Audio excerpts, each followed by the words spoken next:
Hallelujah. प्रभु यीशु मसीह के नाम से आप सबों का स्वागत करते हैं खुदा के कलाम में। आज हम देखेंगे कि बच्चों का जीवन अपने माता पिता के साथ आज के युग में कैसा चल रहा है। और बच्चे जो है वो माता पिता के कहने में बिल्कुल भी नहीं चलते हैं और उनको लगता है कि ये बहुत ही छोटी सी बात है, क्योंकि उनको सिर्फ अपनी मनमर्जी करनी है। पर लेकिन अपने माता पिता के प्रति आज्ञाकारी ना होना एक बहुत बड़ी समस्या को उनके जीवन में ला सकता है। और अगर आप माता पिता है, आप मेरी इस वीडियो को देख रहे हैं, तो आप अपने बच्चों को अभी से खुदा के कलाम से समझाना जरूर शुरू करें। ये मत सोचिए कि ये तो बहुत ज्यादा बड़े हो गए हैं, ये तो मैच्योर है, इनको पता है। पर बेशक से वो बड़े हो गया, मैच्योर हो गया, पर आपका अपने बच्चों के ऊपर अधिकार है और आप उनको जैसा बताएंगे सिखाएंगे वो वैसा ही सीखेंगे। सबसे पहले मेरे साथ चलेंगे निर्गमन 20:12 में।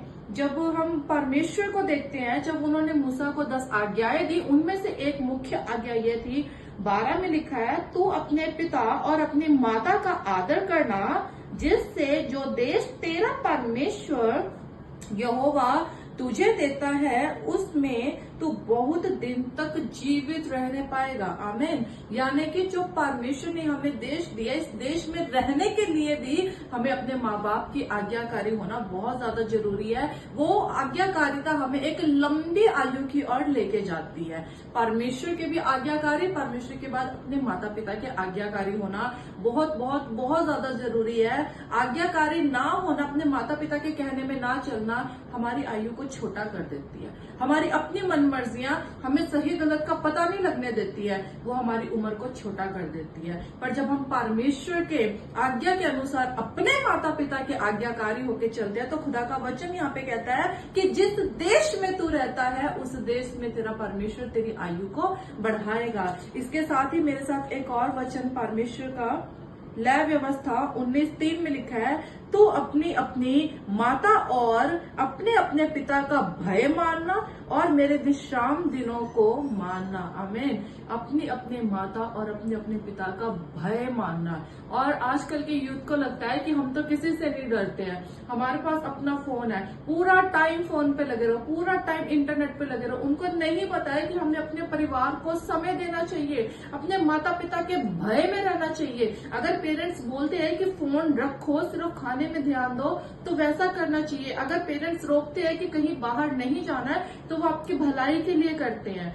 ये जवानों को बहुत ज्यादा समझने की जरूरत है। ये जो बैड एटीट्यूड को लेके चलते हैं कि हम किसी से नहीं डरते, हमें अपना अच्छा और बुरा पता है, तो आज प्रभु का वचन आपको चुनौती के साथ बोलता है, आपको कुछ नहीं पता है। आपको अपने परमेश्वर के, अपने माता पिता के डर और भय में रहना है। अपने इस गलत एटीट्यूड को अपने जीवन से बाहर कीजिए और अपने परमेश्वर के और अपने माता पिता के अधीन रहिए। लास्ट वर्ड्स मेरे साथ व्यवस्था विवरण उसका 27 और 16 में लिखा है, श्रापित हो वह जो अपने पिता या माता को तुच्छ जाने।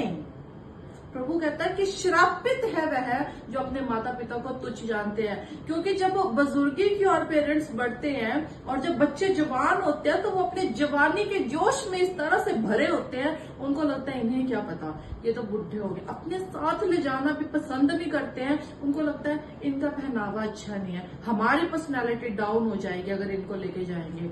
आजकल के यूथ को ये बहुत ज्यादा समझने की जरूरत है कि अपने माता पिता के डर भय में रहे। अगर आपके सर से माँ बाप का साया उठ जाता है या आप उस बात को नहीं समझते, आप उनकी आज्ञाकारिता में नहीं है, तो शैतान के सारे आक्रमण आपके ऊपर होने शुरू हो जाते हैं। पर माता पिता हमेशा आपको सही गाइड करेंगे। अगर आप गलत भी होंगे तो आपका हाथ पकड़ के आपको सही रास्ते पे लाएंगे।